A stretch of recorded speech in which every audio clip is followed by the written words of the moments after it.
Sir కాకలు తీరిన కాంగ్రెస్ నాయకులందరూ కూడా వైఎస్ జగన్మోహన్ రెడ్డి గారు వైఎస్ఆర్ కాంగ్రెస్ పార్టీ పెట్టినప్పుడు అందరూ కూడా వెళ్ళారు. సుశీరెడ్డి గారు మాత్రం ఎందుకు అయిపోయారు? అంటే ఏదన్నా దానికి ప్రత్యేక ఎజెండా అంటే ఉందండి. ఇప్పుడు నేను పదవుల గురించి ఎప్పుడు ఆలోచించలేదు. నేను పదవులే ఆలోచించుంటే జగన్మోహన్ రెడ్డి గారు ఎన్టీఆర్ చనిపోయిన తర్వాత టీడీపీలోకి అంటే ఆడుకో ఉండేవాని, నేను ఏ హోమ్ మినిస్టర్ ఉండేవాని వచ్చేసి పెద్ద. కాబట్టి నేను పదవుల గురించి ఎప్పుడు ఆలోచించలేదు. నాకు మొదటి నుండి కూడా గాంధీ మహాత్మునికి ఏ పదవి ఉంది? ఆయనకేం భారత రాష్ట్రపతి కావాలంటే కాలేడా, ప్రధానమంత్రి కావాలంటే కాలేడా? కానీ తీసుకోలేదు. కానీ వీటికి ఈనాటికి జాతిపిత అంటున్నారు. కాబట్టి పదవి అనేది ముఖ్యం కాదు. రెండవది, సత్యహరిశ్చంద్రుడు ఒక అబద్ధం చెప్పు అంటే అబద్ధం చెప్పకుండా పోయిన దానికోసం సామ్రాజ్యాన్ని పోగొట్టుకున్నాడు. భార్య వచ్చేసి దూరమైంది, కొడుకు చనిపోయినాడు. కానీ అందుకోసం ఈనాటికి అనుకుంటున్నాం సత్యహరిశ్చంద్రుడు అని. ఆయనకు రాజు చక్రవర్తిని మనం అనుకోవడంలా. కాబట్టి క్యారెక్టర్ ఈజ్ మోర్ ఇంపార్టెంట్ అనే యాంగిల్లోనే వచ్చేసి నేను ఆలోచించాను తప్ప పదవులు, డబ్బు దాని గురించి నేను ఎప్పుడూ ఆలోచించలేదు. అది కాబట్టి జగన్మోహన్ రెడ్డి విషయంలో కానీ, చంద్రబాబు నాయుడు విషయంలో కానీ, ఇంకోటి కానీ, నాకు కాంగ్రెస్ పార్టీలో భావ వ్యక్తీకరణ స్వేచ్ఛ ఉంటుంది. మన అభిప్రాయాన్ని చెప్పే అవకాశాలు కాంగ్రెస్ పార్టీలో ఉంటాయి. కాంగ్రెస్ పార్టీ దేశానికి స్వాతంత్రం తెచ్చిన పార్టీ. నేను తెలుగుదేశం పార్టీ ఆవిర్భావం చెప్పాను, రామారావు యొక్క విలువలు కాకేస్తున్నాయి. తర్వాత వచ్చేసి కాంగ్రెస్ పార్టీకి సంబంధించి ఇది ఒక దేశానికి స్వాతంత్రం ఇచ్చిన పార్టీ. జాతిపిత మహాత్ముడు, శాంతిదూత నెహ్రూ, విప్లవ నేత నేతాజీ సుభాష్ చంద్రబోస్, ఉక్కు మనిషి సర్దార్ వల్లభాయ్ పటేల్, ఉక్కు మహిళ ఇందిరమ్మ లాంటి గొప్ప నాయకులు నాయకత్వం వహించిన పార్టీ. కాబట్టి దేశం కోసం వచ్చేసి ఆత్మ బలిదానం చేసినటువంటి పార్టీ గాంధీ గాని, ఇందిరాగాంధీ గాని, రాజీవ్ గాంధీ గాని. కాబట్టి పార్టీ పరంగా ఒక ఉన్నతమైన పార్టీ. భావ ప్రకటన స్వేచ్ఛ ఉంటుంది, మన అభిప్రాయాలు చెప్పే స్వేచ్ఛ ఉంటుంది. మిగతా పార్టీల్లో పదవులు రావచ్చేమో కానీ, డబ్బులు సంపాదించేమో కానీ, మన అభిప్రాయాలు చెప్పే భావ ప్రకటన స్వేచ్ఛ మిగతా పార్టీలో ఉండదు. కాబట్టి నేను దాని మెయిన్గా బేస్ చేసుకునే కానీ పదవులు కావాలంటే జగన్మోహన్ రెడ్డి కంటే కూడా నా టీడీపీ వాళ్ళు వచ్చేసి అనేక సందర్భాలు చంద్రబాబు నాయుడు నేను చాలా క్లోజ్గా ఉండేవాళ్ళం. 1986-88 మధ్య గండిపేటలో వచ్చేసి ఆయన జనరల్ సెక్రటరీ, నేను వన్ ఆఫ్ ద 3 సెక్రటరీస్. కాబట్టి నేను ఎక్సెప్ట్ సండే రోజు కలిసేవాళ్ళం. 2 years వచ్చేసి ప్రతి విషయం మీద మాట్లాడుకునే వాళ్ళము. కాబట్టి ఆ క్లోజ్ అనుకుంటే ఎందుకంటే ఆయన క్లోజ్ ఎక్కువ టీడీపీకి. అప్పుడు కానీ ఇప్పుడు కానీ ఏ విషయానికి పోయినా కానీ నన్ను గౌరవప్రదంగా ఆహ్వానిస్తారు. కానీ నేను వచ్చేసి అవసరం లేదు, మన భావ ప్రయత్న చూసి మనకు పదవులు వద్దు, డబ్బులు వద్దు అనే యాంగిల్లో వచ్చేసి నేను ఆ నిర్ణయం మీద ఉండిపోయాను. సరే, జగన్మోహన్ రెడ్డి గారిని మీరు చిత్రం చూస్తున్నాం, మీరు సొంత జిల్లా, మీ సన్నిహితులు. సార్, ఆ వ్యక్తిత్వం మీద ఇప్పుడు అనేక విమర్శలు. ఆయన అధికారంలో ఉన్నప్పుడు ఎవరో మాట్లాడాల. ఇప్పుడు పార్టీ నుంచి బయటకు వచ్చిన ప్రతి ఒక్క మాట మాట్లాడే మాట ఆయన నియంత. ఆ నియంత పాలనలో, ఆ నియంత వ్యక్తిత్వంలో మేము ఉండలేము. అంత దగ్గర నుంచి మీరు చూసేది సార్. నిజంగా జగన్మోహన్ రెడ్డి వ్యక్తిత్వం ఎటువంటిదండి?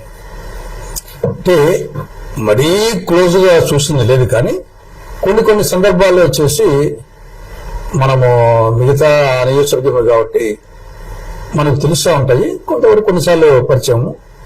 చిన్నప్పుడు అంటే కూడా దుడుకు.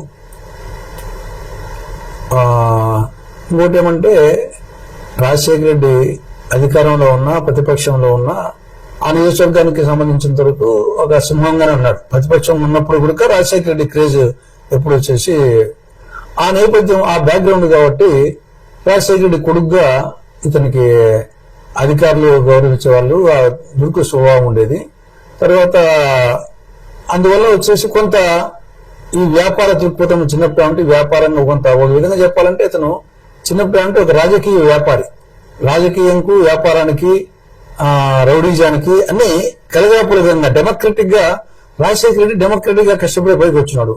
ఇతనికి అవసరం లేకుండా ఒకేసారి వడ్డించిన విస్తరి కింద రావడం జరగడంతో కొంత దుర్గు స్వభావము, దానికి తోడు డబ్బులు, దానికి తోడు అధికారము, దానికి తోడు వయస్సు. ఒక వయసు వస్తే కొంత మెచ్యూరిటీ ఆటోమేటిక్ గా, నేను 30 ఏళ్ల కింద తులసిరెడ్డికి ఇప్పుడు తులసిరెడ్డికి చాలా డిఫరెన్స్ వస్తుంది. ఆ విధంగా వచ్చేసి అతనికి వచ్చిన ఏమంటే 1 వయసు, 2 డబ్బు, 3 అధికారం, 4 ఈ యొక్క ట్రాక్ రికార్డు, ఈ అహంకారము అన్నీ కలిసి అతనికి ఇంకా విష్ణు శర్మ నీతి చంద్రులు చెప్పాడు. ఈ విధంగా ఈ మూడు వచ్చేసి వయస్సు, అధికారము, డబ్బు, ఈ మూడు ఒక్కొక్కటి ఉంటేనే ఎన్నో ఆడతలకు దారితీస్తుంది. ఈ మూడింటికి తోడు ఇంకా అహంకారము, అజ్ఞానము ఉంటే ఇంకా చెప్పనవి కాదు అంటాడు. అవి 4 తోడైనైతే జగన్మోహన్ రెడ్డికి. అది జగన్మోహన్ రెడ్డికి. రాజశేఖర రెడ్డి ఆయన డెమోక్రటిక్ లీడరు, ఈయన ప్రజాస్వామ్య నియంత. సరే, చాలా మంది ఇప్పుడు మాట్లాడుకుంటున్న ఆంధ్రప్రదేశ్ అత్యంత హాట్ టాపిక్ ఏంటంటే తల్లికి చెల్లికి కూడా ఆస్తి ఇవ్వమన్నాడనే మాట్లాడుతున్నారు. అంటే మీరు చెప్పినట్టు ఆయన సంపాదన నిజంగా ఆయన వ్యక్తిగతంగా ఆయన ఉన్న సంపాదించుకుంటే సరే కుటుంబ ఆస్తి ఇదంతా కూడా.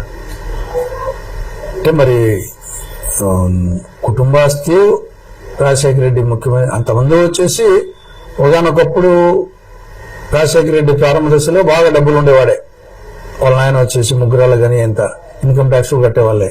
కానీ 2004 వచ్చేకల్లా రాజశేఖర రెడ్డి తన ఇంటిని కూడా తాకట్టు పెట్టి ఎన్నికలు చేయాల్సిన స్థాయికి వచ్చాడు రాజశేఖర రెడ్డి హయాంలోనే. తర్వాత వచ్చేసి రాజశేఖర రెడ్డి ముఖ్యమంత్రి అయిన తర్వాత మనం వచ్చేసి చూస్తాము. కాబట్టి ఆ టైంలో వచ్చేసి రాజశేఖర రెడ్డి ముఖ్యమంత్రిగా అయినప్పుడు ఆ నేపథ్యం కుటుంబ పరంగా సంపాదించిన ఆస్తులు, మరి ఆ ఆస్తులు వచ్చేసి అది డెఫినెట్గా మన ఎన్టీ రామారావు గారు తెచ్చిన చట్టం ప్రకారంగా కొడుకు కూతురికి సమానంగా చెందాల్సినట్టే. మరి ఆ ఆస్తులు ఒక టైప్ ఉంటాయి, మరి ఏం చేయనే మనకు తెలియదు. ఇంకా తర్వాత ఈయన వ్యాపార రీత్యా సంపాదించింది ఉండొచ్చు. ఇంకా ముఖ్యమంత్రి అయిన తర్వాత అది వివిధ సంపాదించవచ్చు. కానీ 2 ఉంటాయి ఇక్కడ. కుటుంబం రాజశేఖర రెడ్డి తరపున సంపాదించిన ఆస్తులు ఉంటాయి, ఈయన సొంతంగా సంపాదించిన ఆస్తులు ఉంటాయి. సొంతంగా సంపాదించిన ఆస్తుల మీద దానికి హక్కు ఉండదు, కానీ కుటుంబ వారసత్వంగా వచ్చిన ఆస్తుల మీద ఉంటుంది. అది 2 ఉంటాయి. మరి దాంట్లో ఏది ఎంతవరకు అనేది మనకు పూర్తిగా తెలియదు. సార్, మీ జిల్లాకు సంబంధించి ఎందుకు సార్ రాజకీయంగా వైఎస్ వివేకానంద హత్య ఎందుకు ఇంత రాజకీయ ప్రతిరోజు ఒక సీరియస్ గా కొనసాగుతూనే ఉంది? దానికి అంతం ఉండదా? అసలు నిజంగా ఇది రాజకీయ హత్య లేదా దీని ఏమైనా కారణాలు ఏమైనా ఉన్నాయా సార్? ఇప్పుడు మనము ఆల్రెడీ వచ్చేసి సిబిఐ ఎంక్వైరీ చూస్తున్నాం. దేశంలోనే అత్యున్నతమైనటువంటి దర్యాప్తు సంస్థ. ఒకవైపు వచ్చేసి దానికోసం పోరాడుతున్నది వివేకానంద రెడ్డి గారి కూతురు, వివేకానంద రెడ్డి గారి భార్య. ఆ పక్క అతను ఎక్కడో చంపబడలే, పులివెందుల టౌన్ లో. మొన్న ఓట్లు కూడా కాంగ్రెస్ పార్టీకి ఓటు అడిగింది ఏంటంటే వివేకానంద రెడ్డి ఆత్మకు శాంతి చేకూర్చుకుని కాంగ్రెస్ పార్టీకి ఓటేయమన్నారు. సరే, ఇప్పుడు ప్రజలు అయినప్పటికీ ప్రజలు వచ్చేసి 61,000 మెజార్టీతో అవినాష్ని గెలిపించారు, నియోజకవర్గంలో జగన్ గెలిపించారు. ఇది ఇప్పటికీ ఆశ్చర్యకరమైనటువంటి విషయమే. ఇప్పటికి ఇది అర్థం కావాలి ఇప్పుడు కూడా. సరే, ఏది ఏమైనా ఇప్పుడు జగన్మోహన్ రెడ్డి ముఖ్యమంత్రిగా ఉన్నాడు కదా 5 సంవత్సరాల పాటు. దాన్ని ఒక కన్క్లూజన్కి రావాలి కదా. ఇప్పుడు ఒక కన్క్లూజన్కి నువ్వు సిబిఐ మీదనే కేసు పెడుతుంది, సిబిఐ సహకరించబోతుంది. ఆ పక్క చనిపోయింది వచ్చేసి మీ చిన్న ఆయన, ఎందుకు ఆ విధంగా అనేది ఎవరికైనా డౌటే కదా. దానికి ఆన్సర్ లేదు కదా. నువ్వు సిపిఐని వాళ్ళ పని వాళ్ళు చేసుకోలేకపోతుంది. అవినాష్ రెడ్డి కర్నూలులో పోతే ఆయన అరెస్ట్ చేయకుండా అడ్డుపడుతుంది. తర్వాత వచ్చేసి నిందితులకు సపోర్ట్ చేస్తున్నావు. కాబట్టి ఎవరికైనా డౌట్ వస్తుంది కదా. అంటే ఏం జరిగిందనేది అది సిబిఐ విచారణ ఫైనల్ కోర్టులో జరుగుతుంది. కానీ డౌట్ మాత్రం వచ్చేసి మీ చిన్న చనిపోయింది వాస్తవము, పురింద చనిపోయింది వాస్తవము, నిందితులు వచ్చేసి ఆల్రెడీ ఉన్నారు. నిందితుల తరపున నువ్వు అంత కొమ్ము కాయాల్సిన అవసరం ఏముంది? ఎవరికైనా డౌట్ వస్తుంది. మరి ఇంకా కారణాలు అనేది కోర్టులో తేరాలి. జగన్మోహన్ రెడ్డి గారు 2024 తర్వాత 11 సీట్లకు పరిమితమయ్యారు. 11 సీట్లు ఇచ్చారు, నాకు ప్రతిపక్షం ఉన్నది కాబట్టి నేను అసెంబ్లీకి వెళ్ళను అంటున్నాడు ఆయన. అదే దాన్ని ఎలా తీసుకోవాలి అసలు ఆ తత్వాన్ని? దానికి జస్టిఫికేషనే లేదు. అది సెల్ఫ్ గోల్ కొట్టుకోవడమే. ఇప్పుడు మనకు ప్రతిపక్ష నాయకుని హోదా రావాలంటే కొన్ని నిబంధనలు ఉన్నాయి. అది ఆయన కోసం వీరి నిబంధనలు కాదు. గతంలో పార్లమెంటరీ సాంప్రదాయాల ప్రకారం, కన్వెన్షన్ ప్రకారం ఉన్నాయి. 1994లో ఉమ్మడి ఆంధ్రప్రదేశ్లో కాంగ్రెస్కు 26 సీట్లు వచ్చాయి. 294కు 10% రావాలంటే ప్రతిపక్ష నాయకుని హోదా 29 రావాలా, 26 వచ్చాయి. కాబట్టి ఇవ్వలేదు. అప్పుడు పి జనార్దన్ రెడ్డి ఆయన ప్రతిపక్ష నాయకుడు హోదా కాదు, CLP leader, Congress legislative party లీడర్గా ఉన్నాడు, బ్రహ్మాండంగా షైన్ అయినాడు. అదేవిధంగా పార్లమెంటులో 2014లో కాంగ్రెస్కు 44 వచ్చాయి. రావాల్సిందని 543 గాను 554 రావాలా, 10% అంటే 44 వచ్చినాయి, ఇవ్వలేదు. కానీ మల్లికార్జున ఖర్గే గారు కాంగ్రెస్ ఫ్లోర్ లీడర్గా ఉన్నారు. అదేవిధంగా 2019లో 52 వచ్చాయి, 54కు రావాల్సింది 52 వచ్చాయి, అయినా ఇవ్వలేదు. అప్పుడు అధిర్ రంజన్ చౌదరి ఆయన కాంగ్రెస్ లో చేసిన పార్టీ లీడర్గా ఉన్నాడు, ఫ్లోర్ లీడర్గా. రాహుల్ గాంధీ గారు అటెండ్ అయినారు, మల్లికార్జున ఖర్గే అటెండ్ అయినారు. కాబట్టి ఇక్కడ అది రూల్స్ ప్రకారంగా నిబంధనల ప్రకారంగా వస్తుంది. కానీ దానికి ఏం సంబంధం? నేను గెలిపించింది మెంబర్ ఆఫ్ లెజిస్లేటివ్ అసెంబ్లీ, ఆ ప్రజలు గెలిపించింది నిన్ను ఎమ్మెల్యేగా గెలిపించారు.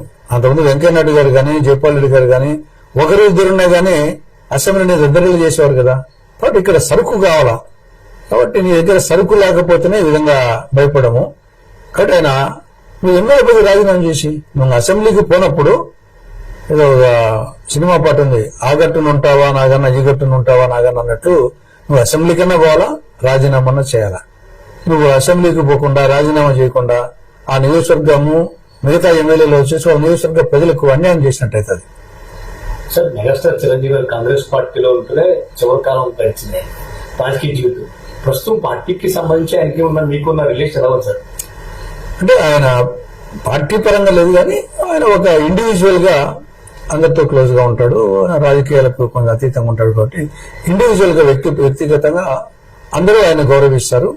అదే పార్టీ పరంగా ఆయన పార్టీ కార్యక్రమాలకు ఆయన రావడం లేదు కాబట్టి పార్టీ పరంగా ఏం లేదు, కానీ వ్యక్తిగతంగా అందరూ వచ్చేసి ఆయన్ను గౌరవిస్తారు. సార్, ప్రస్తుతం ఏపీలో సనాతన ధర్మం అంటూ పవన్ కళ్యాణ్ గారు దీన్ని ఎలా చూడాలి? ఏమిటి సనాతన ధర్మం అంటే? సనాతన ధర్మం అంటే ఒరులేయవి ఎనరించిన నరవర అప్రియము తన మనంబునకగు తానొరులకున్నవి చెయ్యకునికి పరాయణము పరమధర్మ పథములకెళ్ళ. ఒరులేయ ఏరే వాళ్ళు నిన్ను ఏమన్నా అంటే నువ్వు ఏ విధంగా బాధపడతావో అవి నువ్వు ఇతరులకు చేయాలి. ఒరులేయవి ఎనరించిన నరవర అప్రియము తన మనంబునకగు తానొరులకున్నవి చెయ్యకునికి పరాయణము పరమధర్మం. ఇది సనాతన ధర్మం అన్న అన్ని ధర్మాల కంటే ఏ ధర్మం గొప్పదని చెప్పేసి విధుడిని అడిగితే విధుడు చెప్తాడు, ఇది అన్ని ధర్మాల కంటే ఇది, వేరే వాళ్ళు నీకు మనసుకు నొప్పిగలిగేట్టుగా ఏం చేస్తే ఏం మాట్లాడితే నీ మనసు బాధపడుతుందో అవి నువ్వు ఇతరులకు చేయకు, ఇది సనాతన ధర్మం. కాబట్టి దానికి వచ్చేసి దానికి ఒక మత రంగు పొలవడము, దానికి పేరుకు వచ్చేసి సనాతనము, అది ఒక మత ప్రసక్తి తీసుకొస్తున్నాడు వచ్చేసి. పోనీ నువ్వు ఆ ప్రకారం అయినా సరే నీ కూతురేమో వచ్చేసి బ్యాప్టిజం తీసుకుంటా, ఆయన ఒక సొంత కూతురు, భార్య అంటే రష్యాలో పెరిగింది, రష్యాలో పుట్టింది పెరిగింది అన్న, నీ కూతురు వచ్చేసి నువ్వు ఇంట్లోనే నువ్వు సనాతన ధర్మాన్ని పాటించినప్పుడు నీ ప్రకారంగా సనాతన ధర్మం హిందూ ధర్మం అని నీ ప్రకారంగా ఎవరికి పైకి చెప్పకుండా కానీ నీ ఇంట్లో వచ్చేసి నీ కూతురు హిందూ కాదు, నువ్వు సనాతన ధర్మం గురించి మాట్లాడితే దానికి ఏమి అర్థం ఉంటుంది వచ్చేసి. కాబట్టి ఆయన మాటలకు చేతలకు పొంతం లేదు. ఒక దిక్కు చెగువేరా అంటాడు, కొన్నాళ్ళు మళ్ళీ ఒక దిక్కు వచ్చేసి అయోధ్య రాముడు అంటాడు. మరి అయోధ్య రాముడు వచ్చేసి రాముడు అంటే ఎవరు? ఒకే బాణం, ఒకే మాట, ఒకే భార్య. అదే కదా రామాయణాన్ని కట్టా కొట్టే తెచ్చని రాముడు మర్యాద పురుషుడు రాముడు అని ఓవరాల్ గా ఒకే బాణం, ఒకే భార్య, ఒకే మాట, ఇది కదా రామాయణం చరిత్ర. మరి అవి దాన్ని పాటించాలి కదా. మరి ఊరికే సనాతన ధర్మం అంటే అర్థమే ఉంది, కరెక్ట్ కాదా? సార్, ఇప్పుడు చంద్రబాబు గారు Super 6 అనౌన్స్ చేశారు, అధికారంలోకి వచ్చారు, 6 నెలలు అవుతుంది సార్.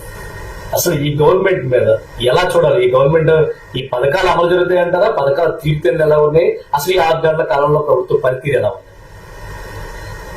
పెనం మీద నుండి పొయ్యిలో పడ్డట్టుంది. జగన్మోహన్ రెడ్డి పాలనలో పెనం మీద ఉండేది పాలన, ప్రజలు ఇప్పుడు నిప్పుల పొయ్యిలో పడ్డట్లుంది. ఆయనేమో అరచేతిలో వైకుంఠం చూపించాడు, ఈయనేమో అరచేతంలో కైలాసం చూపిస్తున్నాడు. పోయిన ఎన్నికల్లో టీడీపీ కూటమి అధికారంలోకి వచ్చేదానికి ప్రధానమైన కారణాలు జగన్ వైఫల్యాలు, రెండవది సూపర్ సిక్స్ హామీలు ప్రజలు నమ్మారు. 6 నెలలు కావస్తుంది. సూపర్ 6 హామీల్లో 1.5 తప్ప, 1.5 కూడా కాదు, 1.3 తప్ప మిగతా వచ్చేసి 4, 2.3 అమలు కావడం. దీంట్లో ప్రధానమైంది యువకులకు సంబంధించి నిరుద్యోగ భృతి. ఈ సమాజంలో యువత ఉన్నారు, యువతను ఉద్దేశించి నిరుద్యోగ భృతి నెలకు 3,000 రూపాయల చొప్పున ఇస్తున్నారు. దాని గురించి ప్రస్తావనే లేదు, బడ్జెట్లో కేటాయింపులు కూడా లేవు. కాబట్టి ఒక హామీ, ఒక పరీక్ష పేపర్లో 0 మార్కులు. రెండవది తల్లికి వందనం. స్కూలుకు వెళ్లే ప్రతి విద్యార్థికి ఏడాదికి 15,000 రూపాయల చొప్పున తల్లికి వందనం. ఇప్పటి వరకు పైసా ఇవ్వలేదు.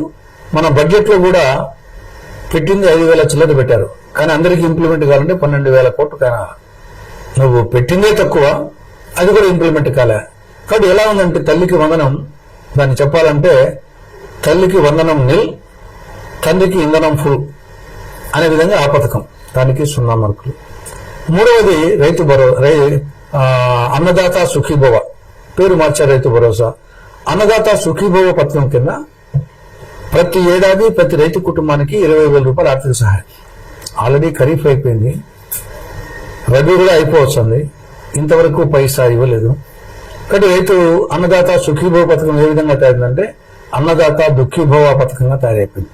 కాబట్టి ఒక 10th క్లాస్ 26 పరీక్షలు రాస్తే ఎట్ల మార్కులు వస్తాయో, ఫస్ట్ పరీక్షకు వచ్చేసి నిరుద్యోగ భృతికి 0 మార్కులు, అన్నదాత సుఖీభవకు 0 మార్కులు, తర్వాత వచ్చేసి తల్లికి వందనం 0 మార్కులు. నాలుగవది మహిళలకు సంబంధించి 3 హామీలు ఇచ్చాడు. ఒకటేమో 3 సిలిండర్లు ఉచిత గ్యాస్, ఓకే, అది ఇంప్లిమెంట్ చేశాడు. అది కూడా పాక్షికంగానే, ఈ సంవత్సరానికి వచ్చేసి 1 సిలిండరే, అది కూడా అన్ని కుటుంబాలకు ఇవ్వడం లేదు, ఓన్లీ వైట్ రేషన్ కార్డు ఉండే వాళ్ళకే. కానీ మేనిఫెస్టో మొత్తం ప్రతి ఇంటికి అని చెప్పడం జరిగింది, అది కూడా పార్షియల్ ఇంప్లిమెంటేషన్. ఇంకా మిగతా 2 వచ్చేసి, ఒకటి ఉచిత బస్సు ప్రయాణం ఊసేయలేదు. తర్వాత 19-59 సంవత్సరాల మధ్య ఉన్నటువంటి మహిళలకు నెలకు 1,500 రూపాయలు ఆడబిడ్డనిది, అది లేదు. కాబట్టి దానికి 30 మార్కులే. ఇంకా నెక్స్ట్ వచ్చేసి ఎస్సీ, ఎస్టీ, బీసీ మైనారిటీలకు 50 సంవత్సరాలకే పెన్షన్, దాని ఊసు లేదు, దానికి 0. కాబట్టి 6 పరీక్షలు రాస్తే 4 పేపర్లకు వచ్చేసి 0 వచ్చినాయి. ఒక పేపర్లో వచ్చేసి 100కి 100 మార్కులు వేస్తాం, ఇది పెన్షన్లది వచ్చి సామాజిక పెన్షన్లది, మిగతా దానికి 30 మార్కులు. కాబట్టి 600కి గాను 130 మార్కులు వచ్చినాయి. కాబట్టి ఫెయిల్యూర్ గవర్నమెంట్ ఇది. చివరిగా కాంగ్రెస్ పార్టీ క్షేత్రస్థాయి అంటే ఆంధ్రప్రదేశ్ లో బలపడాలంటే ఎటువంటి కార్యాచరణతో ముందుకెళ్లాలంటారు? ఒకటి, క్షేత్రస్థాయిలో కార్యక్రమాలు ముమ్మరంగా చేపట్టి, జనరల్ గా అధికారంలో ఉండే పార్టీకి కేంద్ర రాష్ట్ర ప్రభుత్వ వైఫల్యాల మీద మేము పోటీ పడాల. కాబట్టి మేము ప్రతిపక్షాల్లో మేము నంబర్ 1 ప్లేస్ రావాలి. ముందు మేము అధికారంలోకి నెక్స్ట్ రావాలంటే ముందు ప్రతిపక్షంలో నంబర్ 1 ప్లేస్కి రావాలి. ప్రతిపక్షం నంబర్ 1కి వచ్చినప్పుడు మా డిస్కషన్ వచ్చేసి రేపు టీడీపీ కూటమికి మధ్య కాంగ్రెస్ కు ఫైట్ అనే యాంగిల్ వస్తే తప్ప ప్రజెంట్ ట్రెండ్ లో 3rd, 4th పట్టించుకోవడంలే, నువ్వా నేనా అన్నట్టుగా వస్తే తప్ప నాకు సరిపోయిన వాళ్ళు మీకు సరిపోయిన నాకు వేస్తారు, నాతో గురించి ఆలోచించే పరిస్థితి లేదు. కాబట్టి కాంగ్రెస్ పార్టీ క్షేత్రస్థాయిలో ముమ్మరమైన పోరాటాలు ప్రతి అంశం మీద, కేంద్ర రాష్ట్ర ప్రభుత్వాల వైఫల్యాల మీద ఎలుగెత్తి చాటాలా, సంస్థాగతంగా పటిష్టం చేయాలా. ప్రత్యామ్నాయం వచ్చేసి రేపు అధికారం టీడీపీ కూటమికి ప్రత్యామ్నాయం వచ్చేసి కాంగ్రెసే అనే స్థాయికి వస్తే తప్ప ప్రజలు వచ్చేసి మళ్ళా మన రిజల్టే వస్తాయి. ఆ స్థాయికి మేము పోవాలి. థ్యాంక్ యూ సార్, మీ విలువైన తగ్గించండి. రాష్ట్ర స్థాయిలో, జాతీయ స్థాయిలో కాంగ్రెస్ పార్టీ బలోపేతం కావాలంటే క్షేత్రస్థాయిలో ప్రజల పక్షాన పోరాడాలి, ప్రజల గొంతుకు ప్రతి చోట వినిపించాలి, వాళ్ళ సమస్యల్లో భాగస్వాములు అయినప్పుడు మాత్రమే కాంగ్రెస్ పార్టీకి పూర్వమే వస్తాయి. కాంగ్రెస్ పార్టీలో వర్గ విభేదాలు అంటూ లేవు. కాంగ్రెస్ పార్టీ పూర్తిగా కూడా రాహుల్ గాంధీ నాయకత్వంలో ముందుకు సాగే పరిస్థితి కనపడుతుంది, ఖార్గే నాయకత్వంలో మార్గదర్శకంగా ముందుకు పెడుతుంది. ఎట్టి పరిస్థితుల్లో కాంగ్రెస్ పార్టీ 2029 నాటికి ఖచ్చితంగా ఎన్నికల ఎజెండాను పూర్తిగా కూడా విజయవంతంగా ముందుకు తీసుకెళ్లేందుకు అన్ని అస్త్రశస్త్రాలను సిద్ధం చేస్తున్నామంటారు. ప్రతిపక్ష పార్టీ రాష్ట్రంలో పూర్తిగా విఫలమైంది, పాలకపక్షం కూడా అంతంత మాత్రంగానే ఉంది.